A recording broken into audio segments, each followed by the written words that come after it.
We are joined now by Donald Trump. Mr. Trump, thank you for joining us this morning. Congratulations on that victory. You are now the leader of the Republican Party.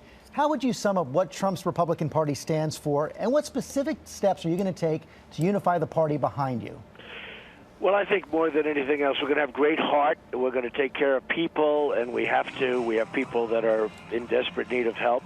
But we're going to take care of our economy, and we're going to take care of jobs, and we're not going to make horrible trade deals like we've been witnessing over the years, over many years, George. People haven't had wage increases, some people in 18 years to 20 years, effective wage increases, and we're going to get that all turned around, George. Let's talk about unifying the party behind you. You had some kind words yesterday for Ted Cruz, but do you owe his father an apology for saying he was with Lee Harvey Oswald before JFK's assassination?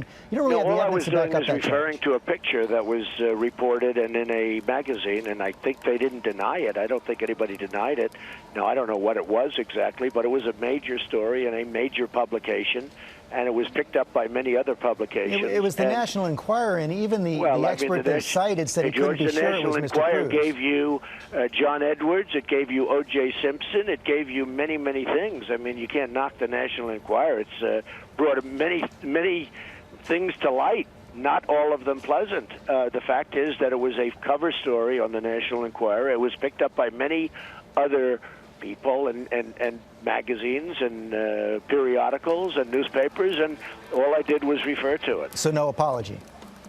I'm just referring to an article that appeared. I mean, it has nothing to do with me. And, you know, the father was very active in the campaign. He said some very nasty things about me in the morning. You know that, and it was reported, and it wasn't nice what he said about me, and I just referred him to articles that were in various periodicals. Let's talk about other steps you might take to unify the party, including your choice for vice president. Will your vice presidential choice definitely be a Republican? Yes, that's true. Will it be an elected official? Most likely, and it will be probably a person with political experience because, I mean, while I've been in the world of politics all my life, the business I will handle so well will bring our jobs back and will bring our economy back. But I do want people to, I would like to have somebody that could truly be good with respect to dealing with the Senate, dealing with Congress, getting legislation passed, working toward something where we're not signing executive orders every 3 days like President Obama does. Sounds like you have a name in mind. Not a name in mind, but I do like the political sphere. I mean, you know, you have the military sphere, you have the political sphere, and you have the business. Well, the business I handle, I think I'm going to be very, very good on the military, to be honest with you. I think that will be the hidden strength.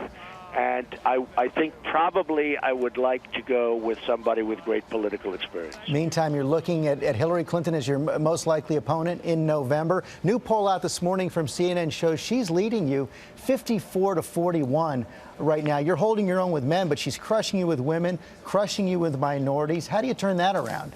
Well, Rasmussen just came out with a poll, highly respected, and I'm leading her by 2 points, 41-39. So, you know, you're going to have polls all over, but in Rasmussen, I'm leading. Another one came out 2 days ago where we're tied, and I haven't started yet. You know, George, there were 17 people that I had to win against, and now it's going to be Hillary. So we'll see what happens. I mean, it's going to be, I think, a very interesting race. She says she's going to take aim at your qualifications to be commander-in-chief. What's your chief target for her? Well, she's got poor judgment, and Bernie Sanders said it. I took it right out of his playbook. I mean, he said that she's got poor judgment. He also said she's not qualified. That's going a long way. But he said, more importantly, she's got poor judgment. That if you look at the email scandals, if you look at all of the bad decisions she's made, whether it's, you know, Libya, whether it's Benghazi, whether it's so many other things, you look back at what's happened during the administration. Finally, a quick question about how you're going to finance the campaign. You haven't had to spend too much money so far. So what about going forward? Are you going to be raising money with the Republican Party? Are you going to be self-financing or public financing? Right. So far, I've spent my own money. I've spent, I think it's listed at $44 million, and that's been my own money, and also taken small contributions. We will probably take small contributions. We'll take the limits. I don't want big contributions. Now, people can contribute to the party. There will be a unification. There's no question about it. But I'm really looking at small contributions, really, not the big ones. I don't want to have anybody have any influence over me, that I can tell you. Will you be writing big checks? I'll be writing big checks, yes. I'll be making major contributions to the party. Mr. Trump, thanks very much for joining us this morning. Thank you very much, George.